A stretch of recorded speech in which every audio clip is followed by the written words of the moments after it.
والصلاة والسلام على سيدنا مولانا محمد وآله وأزواجه وذريته أجمعين. اللهم زدنا علما. اللهم أرنا الحق حقا وارزقنا اتباعه وأرنا الباطل باطلا وارزقنا اجتنابه. So I'm going to read this important article by Wolfgang Streeck, How to Study Contemporary Capitalism. Okay, so let's go with the abstract first. So the paper argues that contemporary capitalism must be studied as a society. And I think by society he means political society as well as sort of social society, rather than an economy. What he means is rather than just an economy. And contemporary society as capitalist society. So capitalism is not just an economy, it's society as well as polity, and as it will become clear, it is actually a civilization. In our terminology, it is a deen. Capitalism is defined as a specific institutionalization of economic action in the form of a specifically dynamic system of social action with a tendency to expand into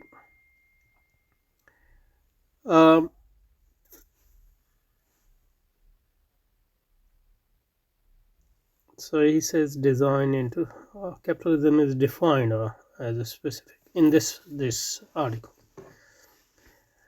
tendency to expand into. Even this I will say a bit negative way of putting it, because that sounds like initially it is an economy and then it's intrude into other part of society. But I would say that if you want to study capitalism positively, that means you have to say that it's not just a tendency, but also it presupposes a particular type of society, a particular type of individuality, and a particular type of political structure. Okay. So in a sense here we have three possible ways of conceptualizing capitalism. One is to see it just an economic system. The other is to see it as an economic system, but which by its very nature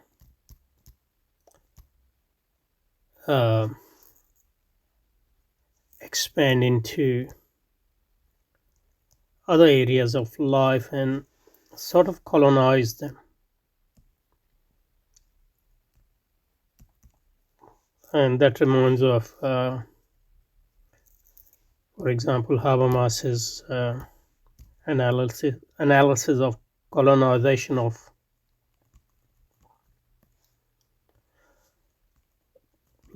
the life world, for example. So I would say both of these ways of looking at capitalism are negative. And we can think of a third way of looking, which from the start sees capitalism as a civilization.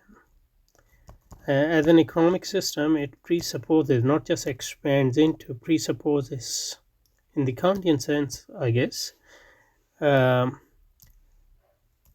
particular type of individuality, a particular type of society, and particular type of polity. So in that sense, this is a more positive conception of capitalism. And I think Streeck would sort of veer between the second and the third, but he is definitely developing a critique of the first way of looking at capitalism and rejecting it.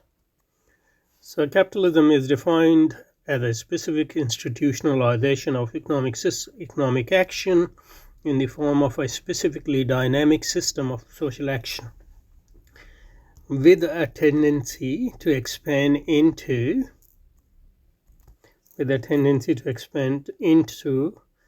impose itself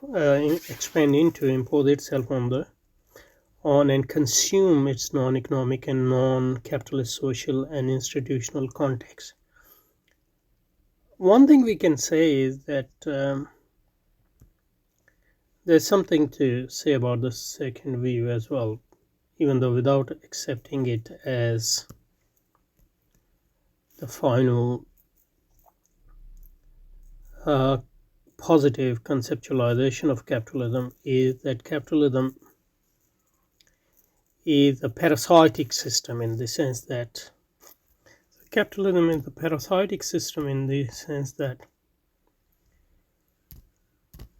it emerges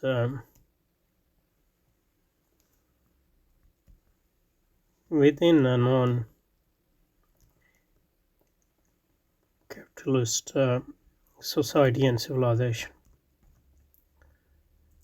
For example, historically it emerged first in Christian societies. So there's a society, a civilization, a 1,000 years old civilization, which is a synthesis of Christianity and paganism and all those elements, but it has its social order, it has its politics, it has its individual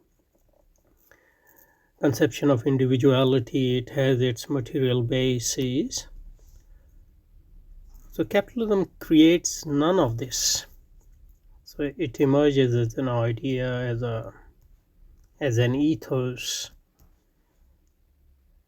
and it's manifested in economic behavior, and then it, in a sense, colonizes the society around it, and eventually overwhelms it and shapes everything according to its own needs and according to its own inner logic. Okay, so and that might actually lead some people to sort of conceptualize capitalism in the second sense rather than the third sense. But I think we can combine this historical contingency with the third view of capitalism. I would say we should differentiate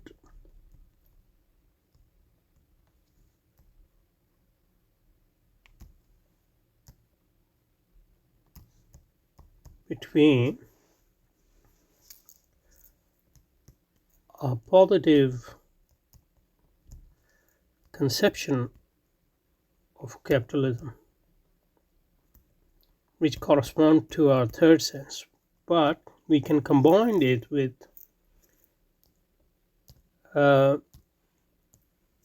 historical emergence of capitalism in this. So capitalism is parasite, and here the colonization part actually belongs here rather than in the conceptualization part. So in a sense, historically speaking, capitalism is a parasite in the sense that it doesn't create anything.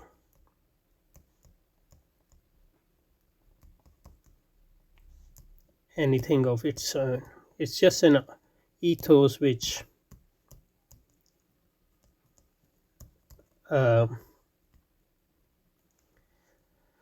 grows on what is already there and colonize itself and then shape it, overwhelm it and shape it according to its own view. So in that sense, capitalism is parasitic.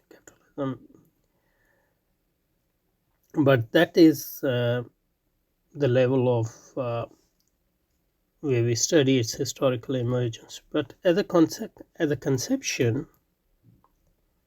I think we should conceive it as, in positive term, as a system which presupposes an economy, society, individuality. It's a whole system. It's a civilization. It is a worldview. It is a way of life. albeit a way of life which doesn't create anything of its own, but um penetrates into already existing non-capitalist societies and shape them if it's able to overwhelm them according to its own logic and its according to its own ethos. Okay, so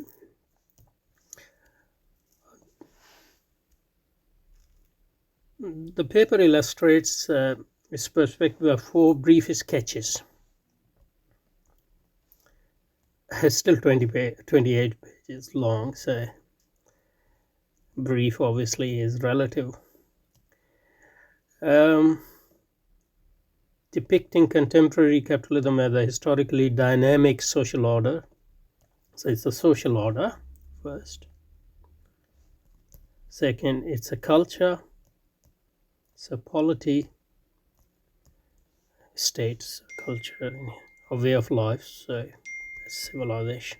All 4 examples it is claimed demonstrate the superiority of a longitudinal historical approach over static cross-sectional comparisons, um, and of focusing on the commonalities of national versions of capitalism rather than their varieties. So some people try to study, they say there is no such thing as capitalism, one capitalism, there are many capitalisms. But this is not his approach. And I think those varieties are manifestations of one overall conception of capitalism.